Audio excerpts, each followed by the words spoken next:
Warahmatullahi wabarakatuh. Saya Ryan Demir Fasya dengan NIM 2210 2111075. Di sini saya akan melakukan presentasi SOKA case 1 dari blok RPS, yaitu AUB ovulation dysfunction atau abnormal uterine bleeding ovulation dysfunction.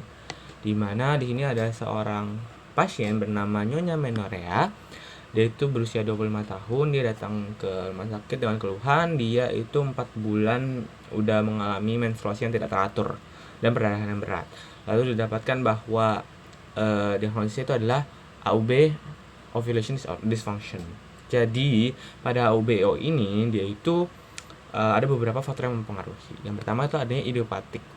Di mana idiopatik ini, jadi sebenarnya kita masih belum tahu secara pasti bahwa akan terjadi yang namanya dysregulasi HPO axis. HPO axis itu adalah hypothalamus pituitary ovarium axis, di mana normalnya itu fungsi fisiologisnya hypothalamus akan mengeluarkan GnRH yang nanti akan menuju ke pituitary, nanti akan mengeluarkan FSH dan LH. FSH dan LH ini akan menuju ke ovarium yang akan nanti mengeluarkan estrogen dan juga progesteron nantinya. Namun karena adanya penyebab idiopatik ini, ada yang bilang tentang ketidakseimbangan sinyalnya dari neurokimianya akhirnya menyebabkan terjadinya dysregulasi. Nah, dysregulasinya menyebabkan apa? Yang pertama adalah gangguan pada negative feedback. Nah, seperti yang kita ketahui, pada fungsi fisiologisnya ini pada fase awal dari siklus menstruasi, siklus ovulasi. Dari siklus ovulasi itu kan adanya pertumbuhan dari folikuler. Nah, sel-sel folikuler ini akan tumbuh. Nanti akan mengeluarkan yang namanya estrogen. Estrogen nanti makin banyak akan menyebabkan negatif feedback normalnya yang menyebabkan FSH dan LH turun. Namun pada sini karena ada dysregulasi tadi, estrogen yang tadi banyak itu tidak menyebabkan negatif feedback.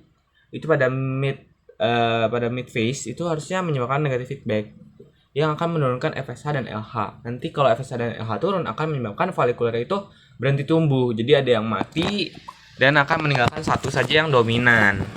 Namun karena ini adanya dysregulasi ini menyebabkan gangguan. Gangguannya itu berupa tadi FSH dan LH-nya itu tidak turun. Kalau tidak turun, jadi FSH-nya akan makin banyak, jadi maturasi. Kan FSH hubungannya sama maturasi folikel. Jadi folikel akan kembali maturasi, akhirnya makin lama makin membesar. Jadi banyak sekali yang makin membesar. Nah, lalu juga karena FSH-nya itu tidak turun, akan meningkatkan produksi dari estrogen juga. Jadi estrogen udah banyak, makin banyak. Akhirnya estrogen digunakan buat proliferasi dari endometrium. Jadi endometrium akan semakin menebal. Jadi proliferasinya tinggi.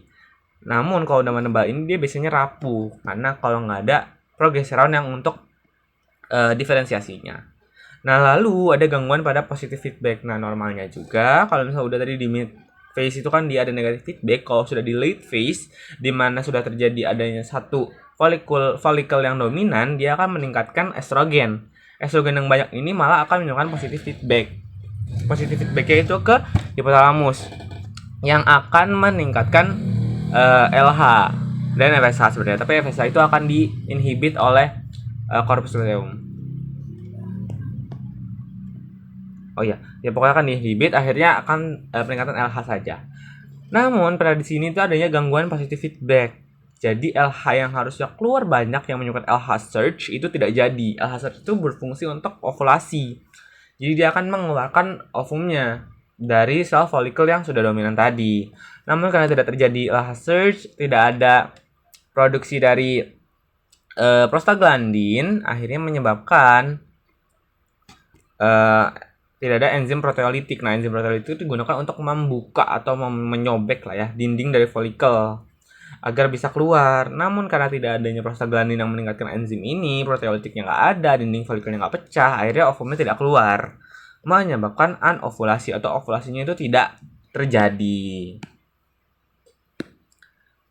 Nah, lalu juga ada penyebab lain, di mana penyebab lainnya itu dari pasien sendiri ternyata memiliki riwayat appendektomi.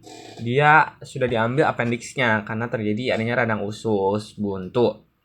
Banyak kan di mana seperti yang kita ketahui riwayat appendektomi itu dia memicu banyak stres stres fisiologis terutama. Bisa ada trauma, ada peradangan, nyeri karena ya dilakukan operasi kan ya. Jadi dia ada trauma akhirnya menyebabkan nyeri. Jadi itu menyebabkan stres. Nah, stres seperti yang kita tahu juga, stres ini akan memicu HPA axis atau hypothalamus pituitary adrenal axis yang nanti akan mengeluarkan kortisol, di mana nanti hypothalamus mengeluarkan CRH ke pituitary, akan ACTH meningkat, ACTH ke adrenal, jadi meningkatkan kortisol.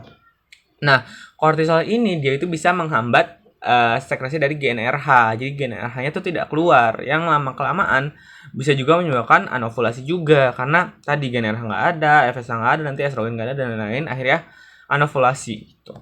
Nah, karena anovulasi ini, jadi kan folikel yang dominan tadi tidak keluar nih. Ovumnya nggak keluar. Kalau nggak keluar, dia itu nggak akan terbentuk yang namanya corpus luteum. Nah, corpus luteum ini digunakan untuk sekresi dari progesteron juga.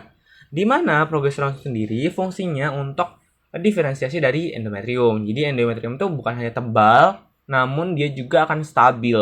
Dia akan lebih stabil lah, jadi nggak cepet luruh gitu. Nah, tanpa adanya progesteron, jadi rasio antara progesteron dan juga estrogen itu akan berbeda kan. Jadi akan banyak di estrogen, progesteron nggak ada kan. Nah, disebut namanya unopposed estrogen. Jadi estrogennya itu berfungsi secara normal namun tidak dibantu oleh progesteron. Akhirnya terjadilah hiperplasia endometrium. Tadi proliferasi terus menerus jadi hiperplasia. Lama-lama makin tebal. Dan juga pembuluh darahnya itu akan banyak ya, akan banyak, namun dia itu akan rapuh karena tidak ada progesteron. Akhirnya dengan hiperplasia dia tebal tapi juga pembuluh darahnya rapuh. Terus juga dia karena pembuluh darahnya rapuh, dia bisa supply nutrisi ke endometrium juga turun. Karena ya adanya pembuluh darah yang rapuh ini akhirnya menyebabkan salah satunya nekrosis karena kekurangan dari nutrisi, kekurangan oksigen, akhirnya nekrosis, luruh lah. Jadi terjadilah peluruhan dinding endometrium.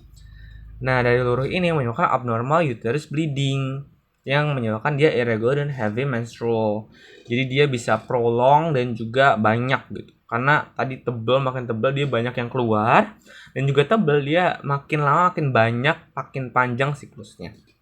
Nah, karena pengeluaran dari darah tersebut terus-menerus, akhirnya bisa menyebabkan pada pasien itu terjadi anemia. Makanya pas di lab itu terlihat bahwa Hb-nya itu turun. Ya karena kok anemia, aliran darah turun, akhirnya perfusi ke jaringan juga turun, oksigen turun, dan juga nutrisi turun, aliran darah juga turun. Salah satunya yang terlihat adalah konjungtiva. Konjungtiva akan terlihat anemis. Lalu juga akan kompensasinya akan meningkatkan heart rate karena aliran darah turun harus dikencengkan lagi kan oleh jantung untuk mengaliri aliran darah. Mungkin segitu saja patofisiologi dari AUBO ini. Terima kasih.